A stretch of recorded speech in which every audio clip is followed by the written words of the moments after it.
ಶ್ರೀ ಕ್ಷೇತ್ರ ಸೋಮೇಶ್ವರದ ಪುರಾತನ ವೈಭೋಗವನ್ನು ಪುನರ್ ಸ್ಥಾಪನೆ ಮಾಡುವ ಉದ್ದೇಶದಿಂದ ಜೀರ್ಣೋದ್ಧಾರ ಕಾಮಗಾರಿ ಭರದಿಂದ ಸಾಗುತ್ತಿದ್ದು, ಹಿಂದೂ ಸಮುದಾಯದ ಪ್ರತಿ ಸಮುದಾಯದವರು ಕೈಜೋಡಿಸಿಕೊಂಡು ದೇವಸ್ಥಾನದ ಚಾರಿತ್ರಿಕ ದಾಖಲೆ ಕಾರ್ಯಕ್ಕೆ ಮುಂದಾಗಬೇಕಿದೆ ಎಂದು ಕ್ಷೇತ್ರದ ಪ್ರಧಾನ ತಂತ್ರಿಗಳಾದ ಉಚ್ಚಿಲಾದಾಯ ಪದ್ಮನಾಭ ತಂತ್ರಿಗಳು ಅಭಿಪ್ರಾಯಪಟ್ಟರು. ಅವರು ಶ್ರೀ ಕ್ಷೇತ್ರ ಸೋಮನಾಥ ದೇವಸ್ಥಾನದ ಕ್ಷೇತ್ರದ ಪ್ರಧಾನ ಅರ್ಚಕ ಸೂರ್ಯನಾರಾಯಣ ಹೊಳ್ಳ ಪೌರೋಹಿತ್ಯದಲ್ಲಿ ಗುರುವಾರ ಜರುಗಿದ ರಾಜಗೋಪುರದ ಶಿಲಾನ್ಯಾಸವನ್ನು ನೆರವೇರಿಸಿ ಮಾತನಾಡಿದರು. ಈಗ ಪ್ರಸ್ತುತವಾಗಿ ನಾವೊಂದು 7 ಗ್ರಾಮಕ್ಕೆ ಸೀಮಿತವಾಗಿರುವಂತಹ ಈ ಸೋಮನಾಥ ದೇವರನ್ನು ಇಡೀ 9 ಮಾಗಣೆಯ ಏನು ಪುರಾತನವಾದಂತಹ ಏನು ವೈಭವವಿದೆಯೋ ಅದನ್ನು ಪುನರ್ ಜೋಡಣೆ ಮಾಡುವುದು ಅಥವಾ ಅದನ್ನು ಸ್ಥಾಪನೆ ಮಾಡುವುದು ಕೂಡ ನಮ್ಮ ಉದ್ದೇಶ.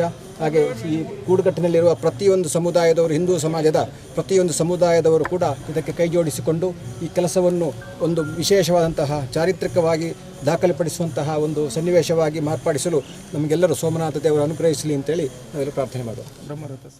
ಮಾಗಣಿಗೆ ಸಂಬಂಧಪಟ್ಟ ಎಲ್ಲ ಸಮುದಾಯದವರು ಬಂದು ಈ ಕಾರ್ಯಕ್ರಮಕ್ಕೆ ಯಶಸ್ಸನ್ನು ಕೋರಿದ್ದಾರೆ. ಬಂದಂಥ ನೆರೆದವರಿಗೆ ಈ ಕಾರ್ಯಕ್ರಮದಲ್ಲಿ ಭಾಗವಹಿಸಿದಂಥ ಎಲ್ಲರಿಗೂ ಸೋಮನಾಥ ದೇವರು ದೀರ್ಘಾಯುಷ್ಯವನ್ನು ಕರುಣಿಸಲಿ. ಇನ್ನು ಮುಂದೆ ಆಗುವಂಥ ಎಲ್ಲ ಕೆಲಸ ಕಾರ್ಯಗಳಿಗೆ ಸರ್ವರು ಸಹಕಾರ ಕೇಳಿಕೊಂಡು ಎಲ್ಲರಲ್ಲಿ.